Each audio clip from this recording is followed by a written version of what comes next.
What is going on, homies? It's your boy StumpD back for another OPTC video, and in today's video, we're diving into the Forest of Training Straw with the new Neko and Inu. So that's the team, those are the supports.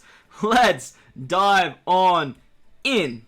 So yes, you did hear that correctly. We are taking on a Forest with the new Sulong catviper and Sulong dogstorm. The speed captains that lose their Sulong form after the 10th turn, and obviously with the Forest is 20 turns, so by the time we actually hit stage 11 against Okiku, and the Forest actually starts getting difficult, as you guys will see here, we are no longer in our Sulong form for CatDog, well yeah, I always do that, Neko or Inu. Basically, what that means is we lose out on the ability to go through damage reduction, the ability to go through threshold, the ability to go through barriers, and the fact that they are just like speed captains. But with these two new units, with Neko and Inu, they are still 5 times captains when they aren't in their Sulong form, which makes them still formidable if you can build the team right for the particular piece of content. So this particular run sort of showcases more the subs than the actual legends themselves, but being just a flat rate 5 times captain for strength, dex, and quick, as long as they have the classes of fighter, shooter, slasher, and striker, which this whole team actually is, you can do some pretty cool stuff. The combination of Bonnie, Asabo, Vivi Rebecca, and Luffy Sanji, or utilizing V2 Shirahoshi Mancherry, is very, very powerful for this particular Forest. So if you guys are struggling with this Forest and you're looking for a team, if you can include these 4 subs and then just have a very strong captain, you will find it very easily to make your way through the actual Forest. Once we hit stage 13, I think it is, against Hold'em, this is where the content actually starts to pick up. On stage 11 against Okiku is where it starts to get a little bit challenging. And as you guys will see there, you did get Bind and Despair, which sort of cucks all of your supports for this particular run. But once you hit the Hold'em stage, this is where we are going to start getting a little bit real. Now, the big thing about this particular Forest is you actually get the Orb, or the Super Orb lock, which means if you hit 4 or 5 perfects, I think it is, you then remove it. But the idea on this particular stage against Hold'em is to actually abuse a special that gives you a full board of recovery slots. And as you guys will see here, we do have the free-to-play Jewelry Bonnie. She also removes Threshold and Defense up for the final stage, which is really, really nice.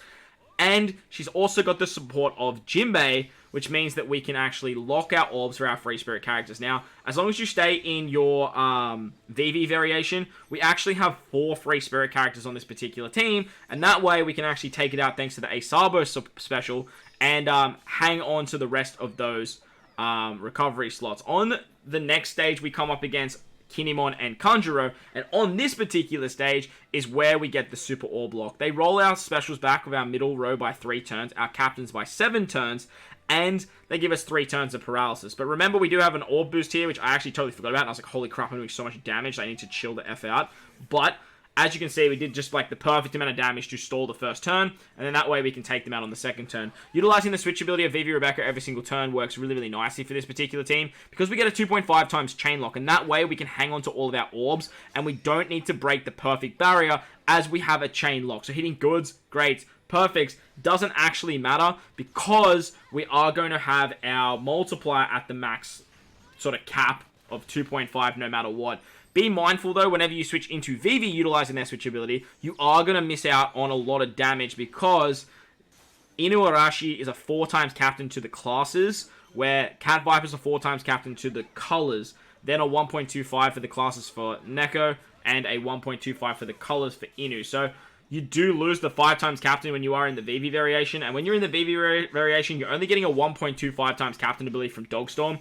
So VV's hitting very, very lightly, and you always want to make sure that you're attacking with VV first whenever she's out. Against Kiyoshiro on the next stage, as you can see, he does special blind for 2 turns, and he has a defense up. After 2 turns, he is going to basically put up damage reduction as well, but what you can do is you just stall out this stage, because we have the switch ability of Luffy and Zoro to actually just remove 1 turn of special binds. Once he does put up the damage reduction, we can pop the Luffy Zoro special, which is going to give it an orb boost and a chain lock to our slashes and our free spirit units, which funny enough, this whole team actually is, so it all works pretty nicely. And then we can use the special of Vivi and Rebecca to basically just remove those damage reduction effects. Once we've done that, we can just eat those meat orbs that we've just been hanging on to. Because we have a chain lock, we do lots of damage here. Because we have an orb boost, we do a lot of damage here. We can just basically get back to full HP and take out Kyoshiro very, very nicely. Moving on to the Jack stage now. This is another stage where we're going to have to stall 1 turn. He does give us 2 turns of despair and turns into a quick unit. Lucky for us, though, we have a lot of Dex units on this particular team. We can actually make our whole team Dex if we actually want to, which means Jack is not really going to stand too much of a chance.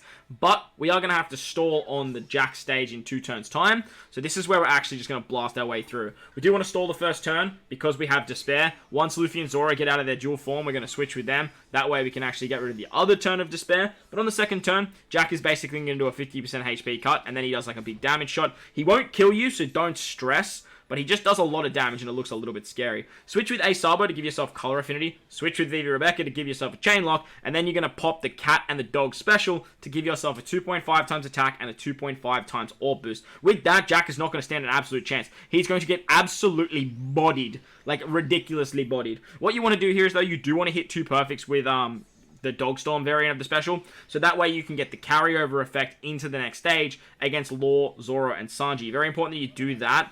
But as you guys will see, like, look, he just gets absolutely destroyed. Now, I did actually want to, like, try and eat a meat orb there. So, I didn't realize it would be doing so much damage. But don't stress if you don't, because, like, this team doesn't have a lot of HP. Like, Neko and Inu, they're designed for speedrunning content, so they don't have a lot of HP. They're just, like, built around going through defensive effects, as well as, like, just, like, decimating content in the early stages, getting their cooldowns and stuff like that. So don't stress if you don't, like, eat a meat orb there, because as you can see, the 4,000 healing that Vivi, Rebecca, and the Liberal Hind give you, as well as auto heal sockets, it's plenty. It's absolutely plenty. Moving on to the stage against Law, Zoro, and Sanji, as you'll see, just with the chain lock and the attack or boost, you have color affinity with the switch ability of Ace Sabo. It all just works really, really hunky-dory. On the Jack stage, he puts up 3 turns of damage reduction, and he also puts up 3 turns of threshold, as well as giving us 3 turns of attack down. This is where we're going to stall a little bit. Basically, you just want to get all of your specials back. We have the super type and the super class of Dogstorm and Catviper here. That's going to just make it a little bit quicker, because ideally, you just want to try and get your, like, Catviper and Dogstorm special back by the time we move on to the next stage. So I'm going to fast forward a little bit here till the defensive effects go away and the attack down. Once they do go away, basically you just want to attack here. Just eat the meat orbs every single turn. You will lose your friend captain every second turn, but don't stress. Once the damage reduction effects go away, you can start taking out Jack. So let's fast forward a little bit. See you in a sec. Alright, so we got our Dogstorm special back and ready to go. Because, like, you use, like, Dogstorm and then Catviper, he actually gets 2 turns of cooldowns. So one of them is actually going to get their special significantly quicker than the other one. But the beautiful thing is, once you use their other one special, you're going to give the other one the 2 turns of cooldown. And it's all going to, like, match back up. Once you move on to the next stage against Kaido, make sure you are in the Sabo variation. And ideally, you want to have their super switch ready to go. That way, you're just going to output so much goddamn damage when you do switch into Ace. If you go in as Ace, you will get special reversed. So just be mindful of that. But it doesn't matter too much because, like, you don't need their special to the final stage anyway, but ideally you want to switch into the quick variation so that way you can do more damage with the color affinity and all that sort of jazz as well. What we're going to do on this particular stage here is we're actually just going to utilize the Dogstorm special here, I'm pretty sure. Unfortunately, we can't hit perfects because we have such a nasty burn from Kaido, but it really doesn't matter all that much because ideally, like, we're just going to do so much damage on this turn. Like, it's just, as long as we take him out and we don't take a shot, it's all fine. We are going to have to take a shot on the second turn, though,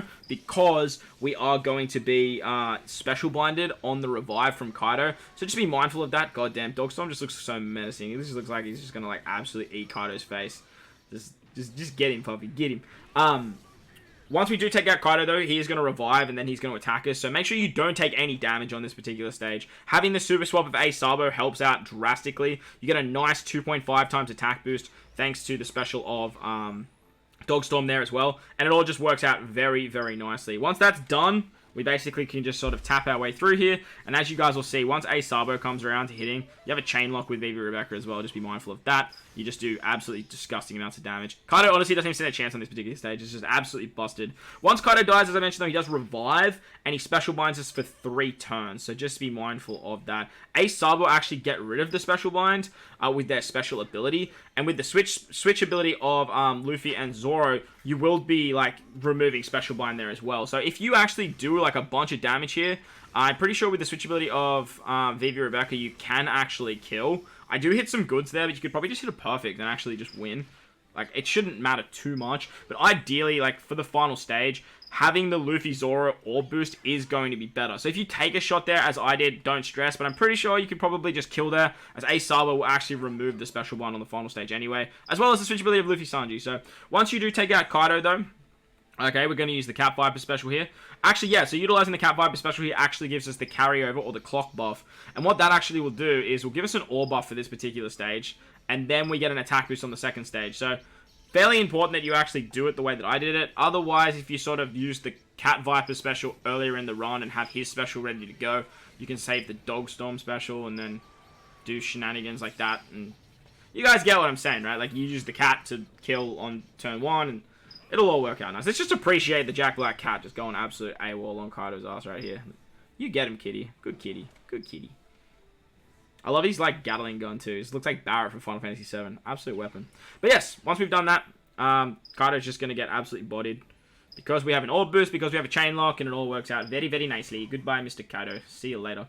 On to the final stage against Mr. Hawkins. He is going to turn into the opposite color to our captain. So, because we're running a Dex captain, he is going to turn into a strength unit, which means that, again, Ace is going to be hitting very, very hard. He has 2 turns of defense up, gives us 3 turns of despair. And thanks to Bonnie special, we can remove the defense up. We get the carryover of the attack boost for the classes with our Neko and Inu.